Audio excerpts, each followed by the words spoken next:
Hey everybody, welcome back to another episode of Tanner's Favorite Things. I'm Tanner Knight, and today we're going to talk about another classical guitar. I went ahead and bought a second classical guitar because, when you're an addict, what else are you going to do? So I'm not saying that I'm addicted to classical guitars, but I am addicted to guitars in general, I guess, is probably the better way to put it. And this one came up for sale locally, and the price was good enough where I decided, you know what? I have no idea what this guitar is all about. Let's go ahead and take a flyer on it and see how she goes. So this is my original classical guitar, my Gretsch Hauser model that we unboxed in a previous video. I'll link that below if you haven't seen it. This is a really great classical guitar. I've been playing it a ton, but I just picked up this guy for a couple different reasons. So what is this? Let's talk about that first. This is an Epiphone EC-24. And if you're not familiar with the lineage of Epiphone, Epiphone are guitar builders that originated in Queens, New York, somewhere in New York City, that general area. And they're an American guitar manufacturer that has been around for a long, long time. And they competed head-to-head with Gibson and even with Martin back in the day in their acoustic range. But Epiphone was really known for making really top-notch jazz guitars, either archtop style or early electric, usually hollow body or semi-hollow body construction jazz guitars. So they aren't necessarily known as a classical guitar wonder house or whatever, but they definitely produced a lot of classical guitars, and you'll see a lot of them around for various reasons, which hopefully we'll cover in a second. But the main fact is that Epiphone was purchased by Gibson.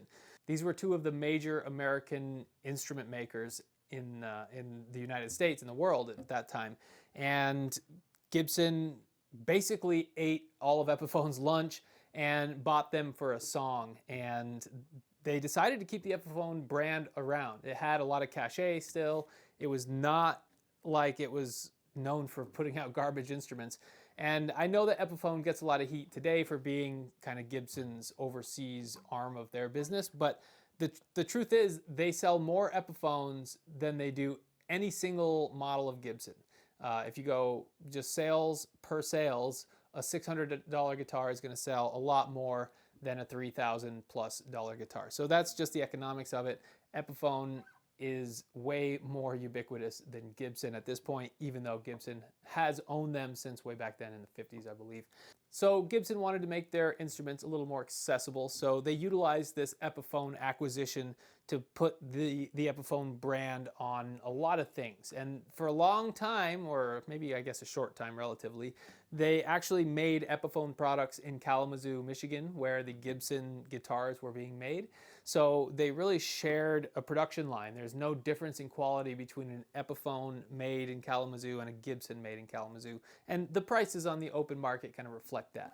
So you'll find Epiphone Kalamazoo, Michigan on a lot of things. And in fact, this guitar itself has a badge inside that says Epiphone Kalamazoo, Michigan. So that speaks squarely to the fact that Gibson was utilizing this brand Epiphone, and this particular guitar was made in Japan. So that was really the first international market that opened up for making high quality instruments for the United States and other markets as well. But you know, you hear a lot about the lawsuit era of the 70s where these Japanese guitar makers actually started to surpass the quality of the United States guitar makers and start eating their lunch. So there's a really lot going on with the relationship between international, especially Japanese manufacturers in the United States. And this is from the 70s, so that era is kind of right there in the lawsuit era. But since Gibson owned Epiphone and were running them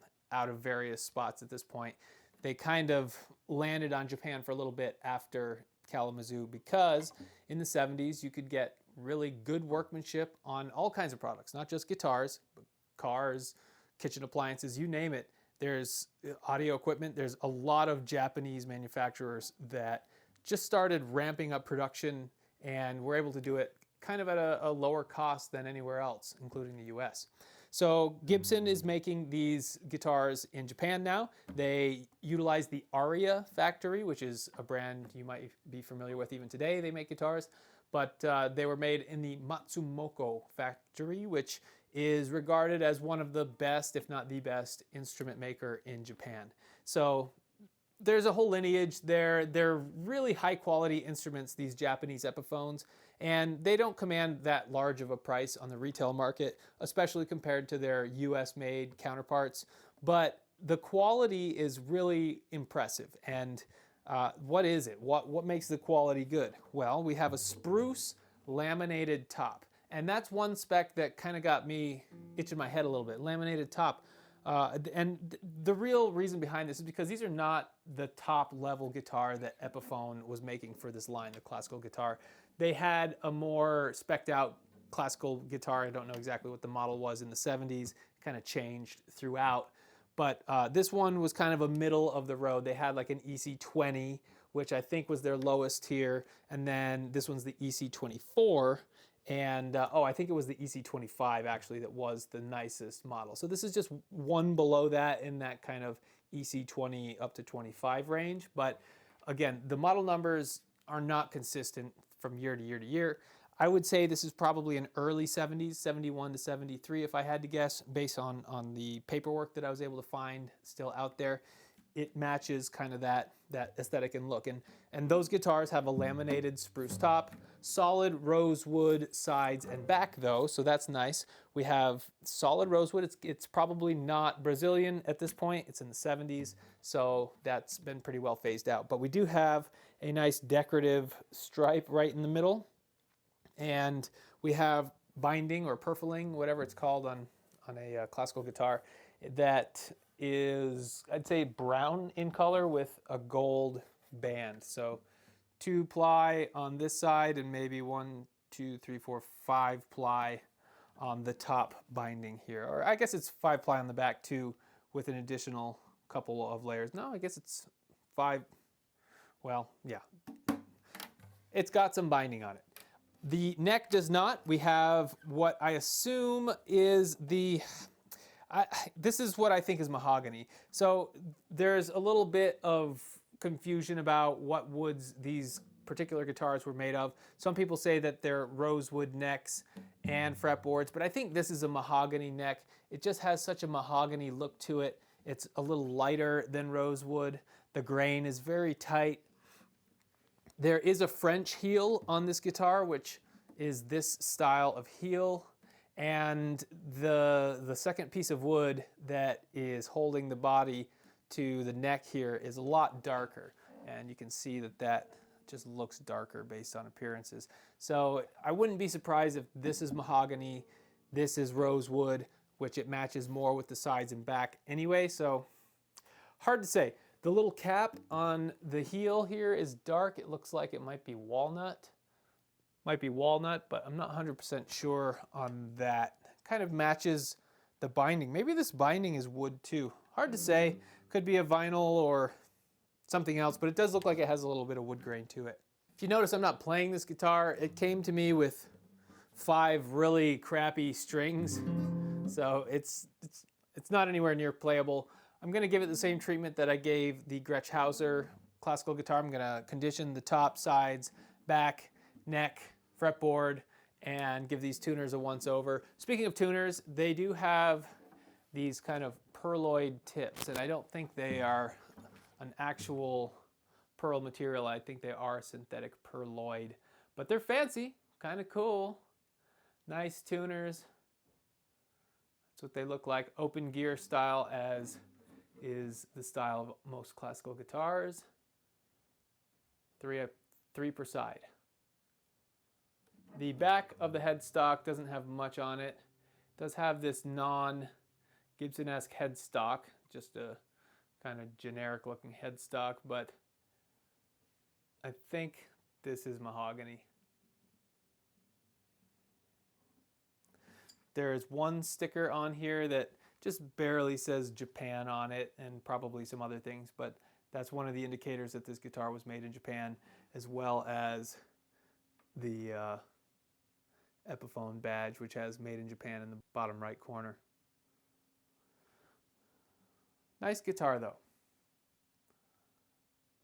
Decorative stripe in the headstock as well. I would say that these tuning barrels are ceramic, maybe plastic, but not aluminum like they are on the Gretsch. This guitar is not in perfect condition by any means. It's kind of a large gouge right here. There's some dings here and all around. There's some gunk and schmutz here. It needs a good wash is what it needs. Good polish and condition of the wood, as well as new strings, and she's going to be a brand new sounding and feeling guitar. So that's the introduction. Welcome to the Epiphone EC-24, made in Japan classical guitar. 19 frets with the last one split by the hole. Kind of, that's not uncharacteristic of a lot of 19th frets, but it does attach right here at the 12th. Pretty standard. Let's clean her up and see how she sounds. All right, here's kind of the before. Just got these strings off. Now we'll clean her up, see what she looks like. And here's after it's been cleaned. I wiped this thing down with the one polish that I used previously. I conditioned the fretboard really well, and this is not a very dark rosewood, very light, but still looks nice. The headstock cleaned up nicely as well. You can see this double butterfly pattern a little better. I went ahead and I tightened all of the screws on both sets of tuners here, the 4 that hold it on to the wood and the 3 that hold the gear on there.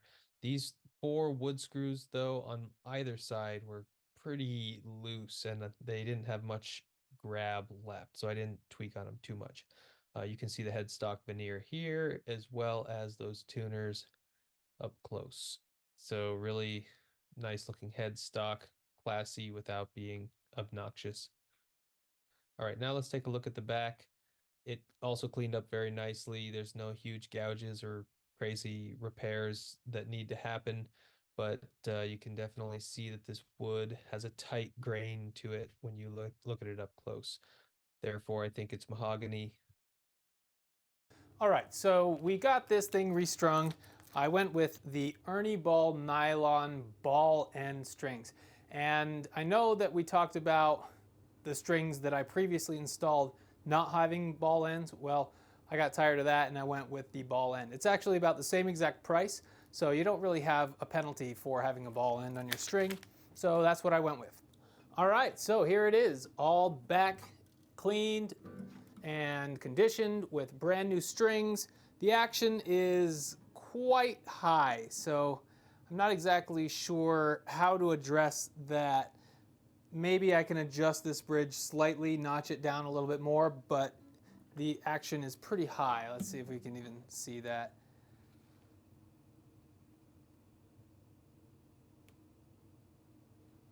Yeah, it's about 0.15 high. It's higher than the highest on my gauge, which is 0.14. So I'd say it's about 0.15 inch high from the fretboard to the string, which is way too high in my opinion, but sounds like this. Oh, these strings are automatically going out of tune, and it sounds like this. Very out of tune, but that's because these are brand new strings. I haven't really stretched them at all or bed them in. I haven't played them. Let's just give them a little more compliance here and see what that does. The G string is definitely the largest offender, as it was on my other classical guitar. So let's leave those last 3 a little sharp, and hopefully they'll bed into place. So I just have my lapel mic here. I know it's not the most ideal for capturing the sound of this guitar, but I just wanted to string this up, strum it a few times, get a few sound samples, and then I think we'll do a head-to-head of this guitar to the Gretsch Hauser right here and see which one performs a little bit better or worse or whatever. Just do a little head-to-head. So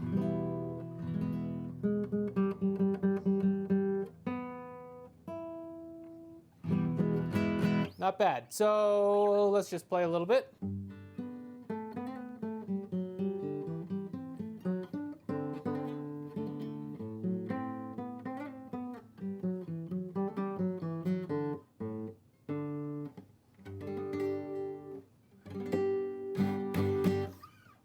So as far as the neck profile, I'd say it's still pretty chunky, probably close to an inch if I had to guess, maybe 0.95, somewhere in there.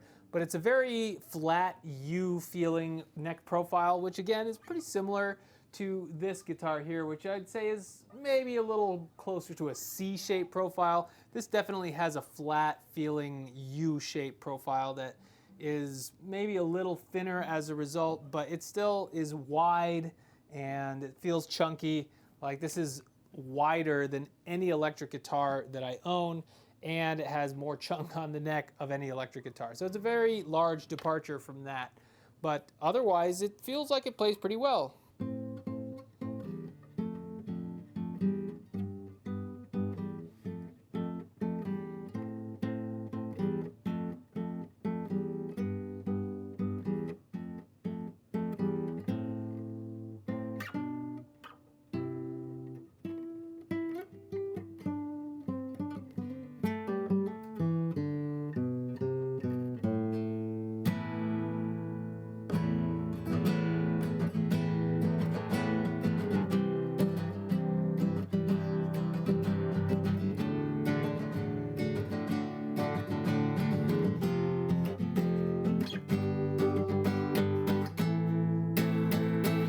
So these are nylon strings, so that means they're plastic. They stretch, they're being stretched actively, and it takes a while for them to bed in. I found about a week of playing on this guitar before the tuning started to stabilize.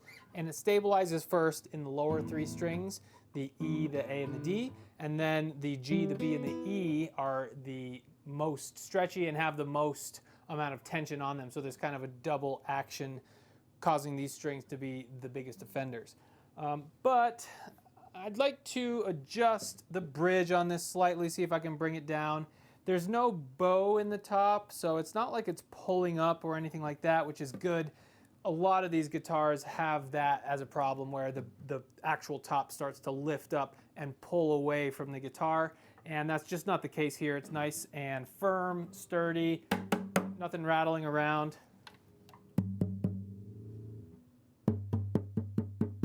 Very resonant. So a very solid guitar, and yeah, nice seeing the rosewood come through on the back side. So that's how you know it's a solid rosewood back and sides. And again, laminate top of spruce, but it's about as thick as this Gretsch single top of spruce. So that's one departure from these two guitars, is this is a laminate and this is a solid top. But that's, you know, one of those things that is very subjective.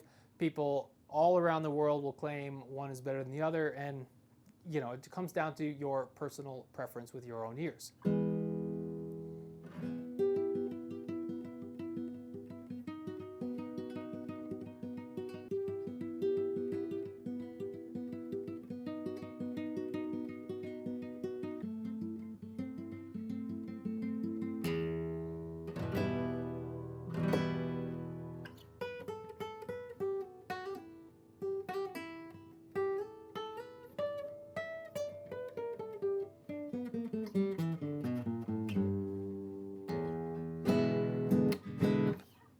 So definitely no fret buzz all the way up the neck.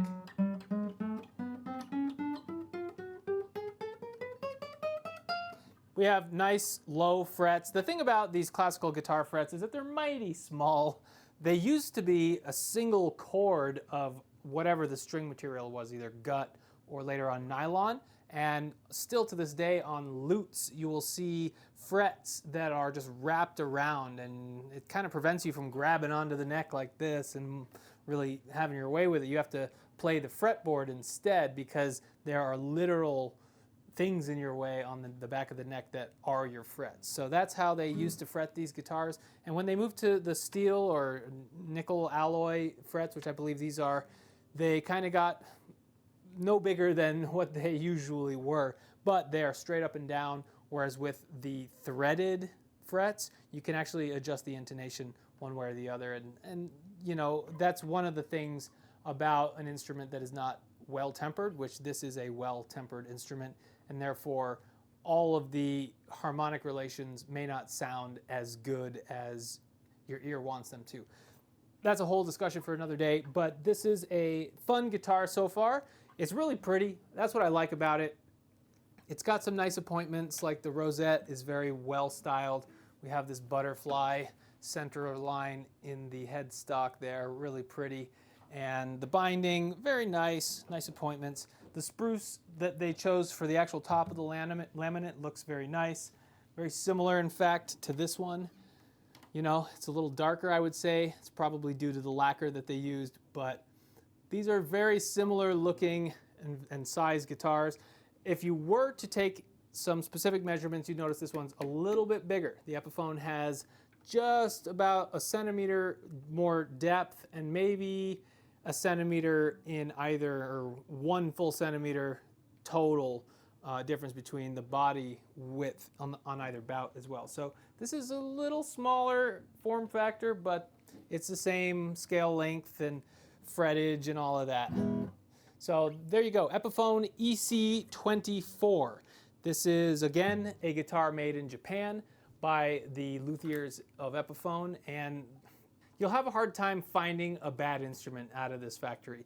They just really had a top-notch quality control, and it even led to there being lawsuits against these Japanese companies for making instruments that are better than the ones that were being made in America in the 70s. So that's a really interesting lineage that intrigues me quite a bit. So I kind of return to it quite a bit, but I'm really just scratching the surface on this style of guitar. I don't play classical guitar any more than I play this one that I picked up last month. So I'm really new to it, but I like it a lot, and it inspires me to play differently. And I think that the kind of technique things that I've worked on with the classical guitar do translate to the electric guitar, which is really more my forte.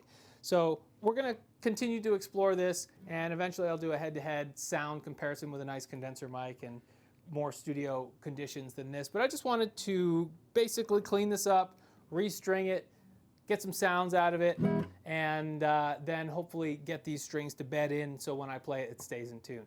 But there you go, EC-24 Epiphone, made in Japan. Let me know if you have any experience with this particular guitar, or the EC-20, or the EC-25, or EC-21, etc., EC-100. These are all guitars that interest me, and if we can have a conversation about it, then I would love to get that started. So thank you for watching. If you haven't liked and subscribed this video, please do so. That helps out a ton. Otherwise, I hope to see you on the next one.